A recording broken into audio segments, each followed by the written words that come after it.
Hey everyone, welcome back to the OrtoTech Garage. My name is Keith. Today's topic is automotive light bulbs.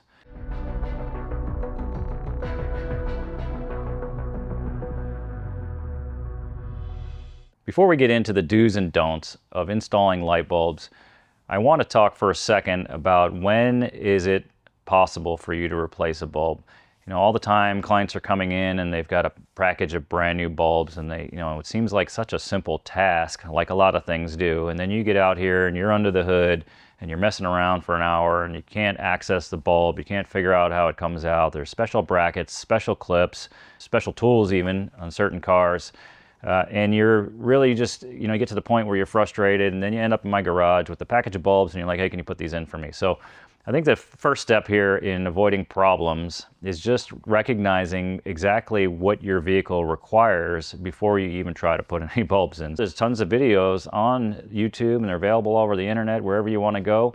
Certainly check those videos out first for your specific model and see if that looks like something you can handle. We get some of these cars in here, Cadillac products, a lot of General Motors products especially, where the whole bumper cover has to be removed in order to access some bulbs. You may have to take a wheel off, remove the fender liner on the inside, and reach your hand all the way up in here at some contorted angle in order to get to the bulb.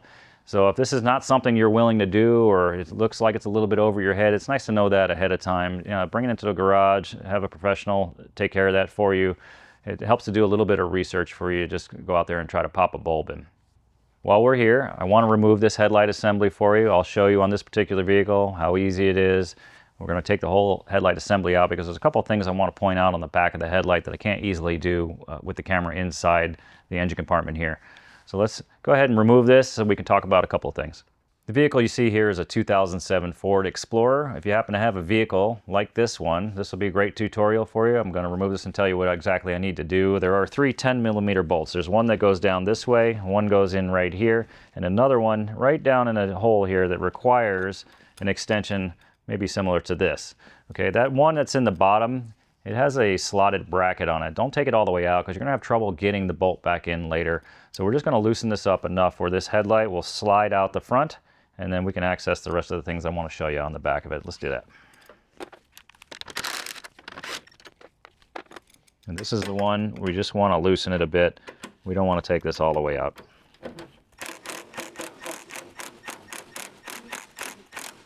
That should be enough. Now this should come out the front here. Okay, so now we've got a little access here to the wiring. There's a couple of ways you can do this. You could either try to pull a bulb out that you want with it dangling here, or we can unplug all the connectors. Let's unplug these connectors here and see if we can get this all the way out. Well, that brings me to my first example of a broken clip. We're going to talk about that in a minute.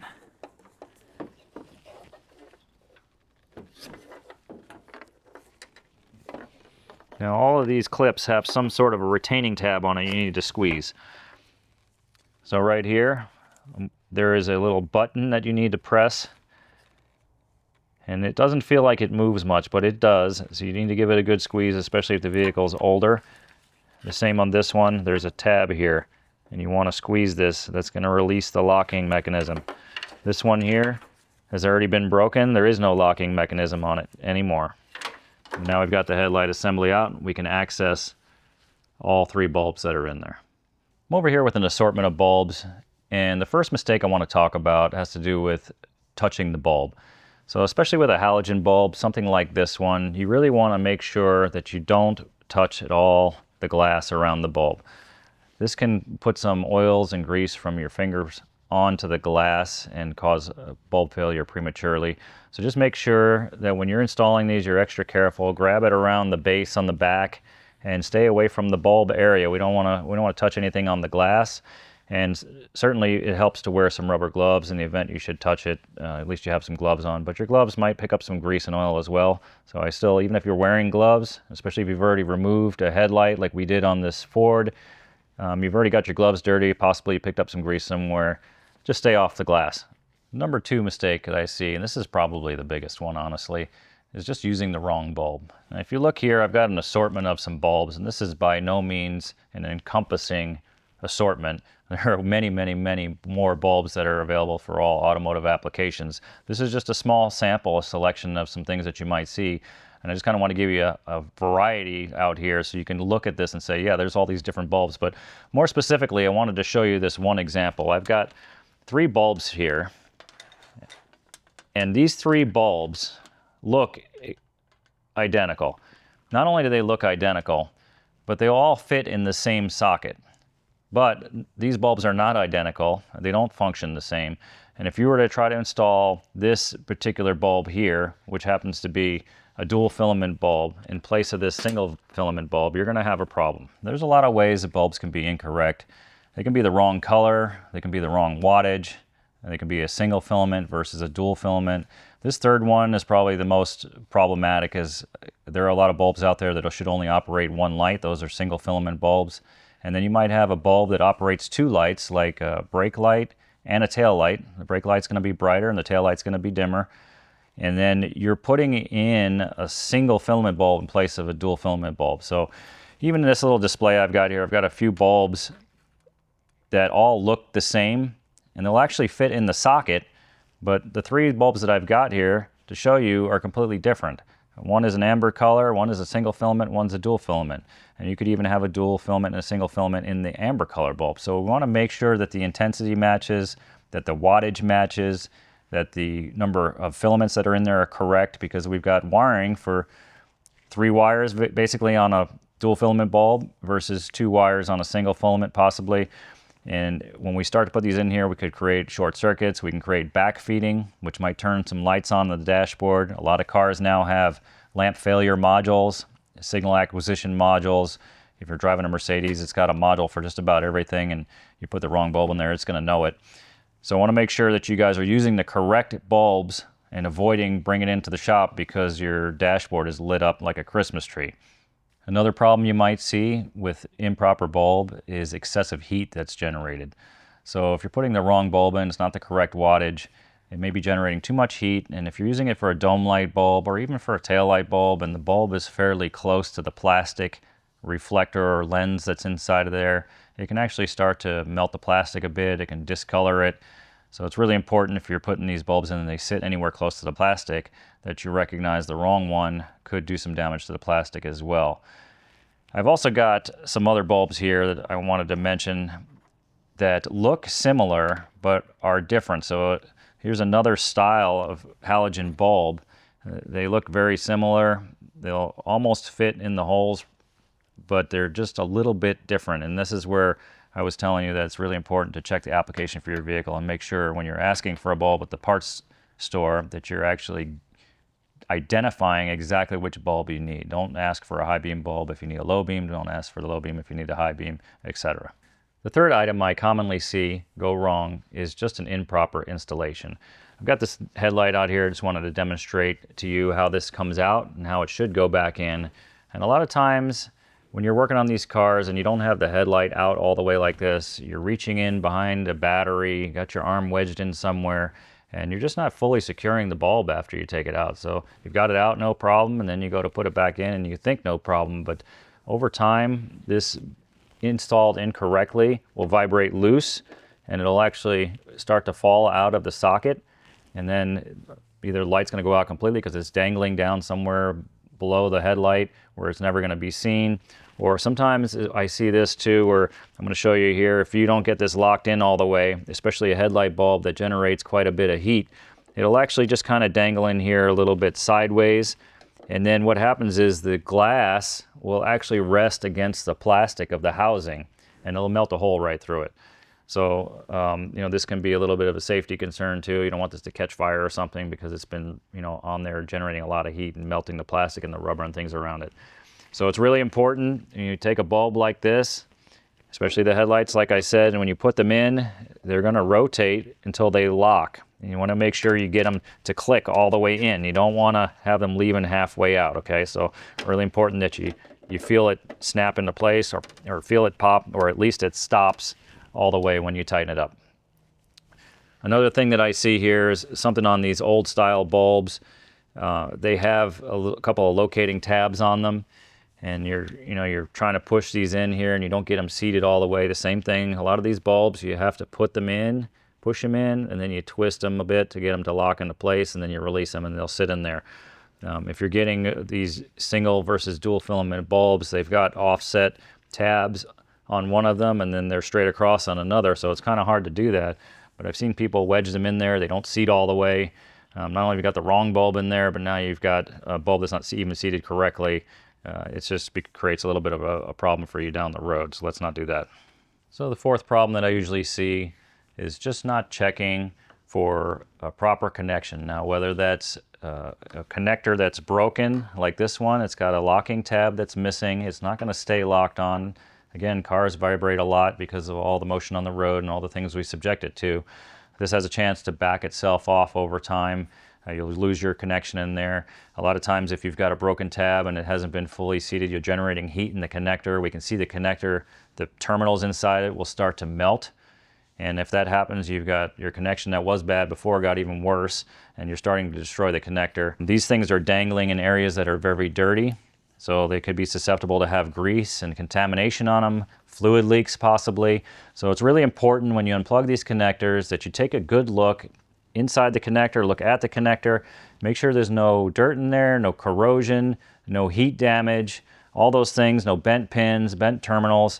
Again, when we're talking about when you're in here reaching behind something, you don't have the headlight out like this, sometimes it's really difficult to get these things plugged back in. So you're blind and working in an area you can't see, and you're trying to shove these things on, and a lot of times you have the potential to do some damage to the pins that you're trying to plug onto. So let's be extra careful with those, make sure you're not doing any damage and checking them for any kind of contamination. It's important that I mention to you when you're plugging these in as well, that you should feel some positive engagement on the clip once it engages. So when you put it on, you're going to get a little bit of a click. You might feel it, you might hear it, but either way, you want to make sure you push it on all the way. If you're trying to put this thing on and you can't get it to click on, or if you're struggling to get something to happen, you're going to have to pull it back off and take a look. These connectors a lot of times have a rubber seal on the inside. Sometimes the seal pulls out a bit when you unplug the connector, and you want to make sure that that seal is seated all the way. It might be stopping you from positive engagement on the clip that latches it on and holds it securely. So make sure you're taking a look at that as well. So the fifth thing on my list is fairly simple. It's just an incompatibility problem. A lot of people want to go and upgrade their headlights. Maybe you just had a standard halogen and you want to convert that over to an HID system. A lot of aftermarket components out there, a lot of companies that are making light upgrades, but you really need to be extra careful when you're doing this. Partially for some of the reasons I talked about earlier. If you're putting a bulb in there that runs a lot higher heat, it's a lot more intense light, you have a possibility to do some damage to your socket, to your lens assembly and those types of things. So you really just need to be careful and make sure that the bulbs that you're replacing your original ones with are compatible with your headlamp socket. Make sure the connectors are compatible. Sometimes I see these aftermarket kits and they just don't fit right inside the headlight assembly. If you look in here and you'll see there's a hole that's a very specific size. The tabs that are on here are located in a very particular orientation. And if the stuff that you're buying is just off a little bit, doesn't fit right, maybe the depth of the seal on the bulb itself is not correct, you're just not going to sit in the housing properly, and that creates an incompatibility issue, which leads to problems down the road. Item number 6 on my list is fairly simple, but I want to make sure that you guys are inspecting the housing on your headlamp assembly. It's very rare nowadays to have a headlight bulb that gets replaced completely like we did in the 1980s or so. If you're around back then, you probably know what I'm talking about. Everything now is a headlamp assembly. It's kind of like an integral unit with multiple bulbs in it. There's all the reflectors are built inside, and it's a giant component. It needs to be replaced usually as one piece. But you need to inspect these things and make sure that they're in good condition, because a lot of times we see the seals that run around the perimeter of the lens itself go bad. You'll have water intrusion inside the light. If you take your brand new halogen bulb and you install it in a light that's got a lot of moisture in it, it's going to cause premature failure on there. In addition to that, water inside the lens is not going to help the light reflect properly. Another problem we see, like you see on this headlight, is that there's a lot of degradation going on in the lens. It's not clear, so the transparency of it has gone away, and that's really going to diminish the ability of your new bulb to project that beam out.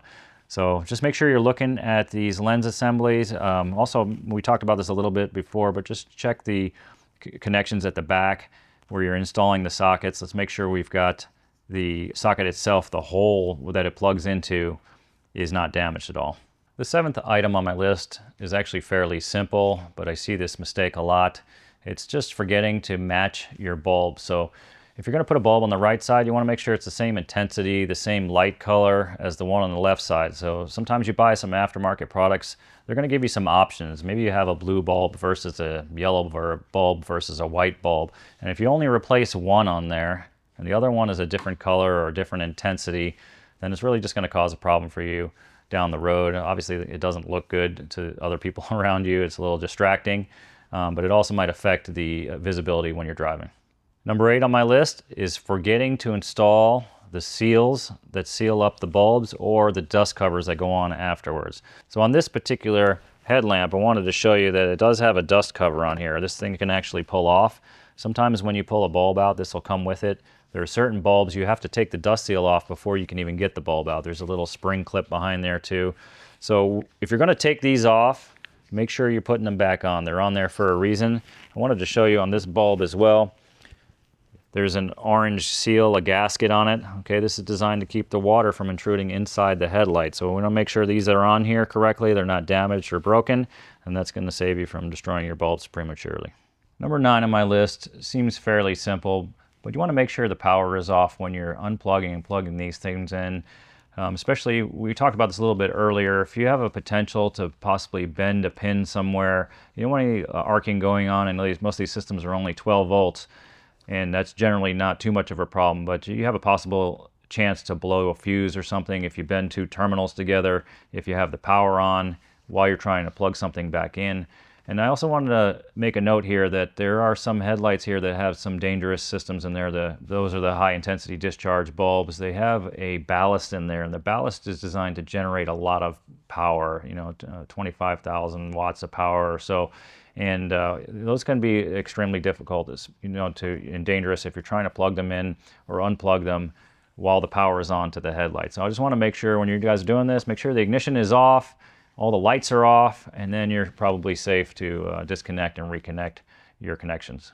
All right, as long as we took this out to demonstrate some things, I just wanted to show you how to put these bulbs in. Again, take them out. I mentioned earlier that a lot of these are going to have a twist and lock feature on them. You want to inspect the tabs that are on here that fit into the hole, the socket that this fits into. And you want to make sure, a lot of times one of them is a different size. So this one here I'm looking at, it has one large flat tab and then 3 that are very similar. They're going to align here to this hole that has a large tab and then 3 smaller ones. So take that large tab and we're going to line it up, and you want to put it in the hole, making sure your weather seal is on there, and then you're just going to give it a turn clockwise, and then if you're pushing in and turning, this thing should lock into place. Let's see if I can show you here. And then I've had that little positive affirmation once it clicked into place to let me know it's been fully seated, and that's what you want to look for. Same thing here. I've told you we have a bulb and a dust seal. Sometimes the dust seal comes off with it. Make sure you put that back in place.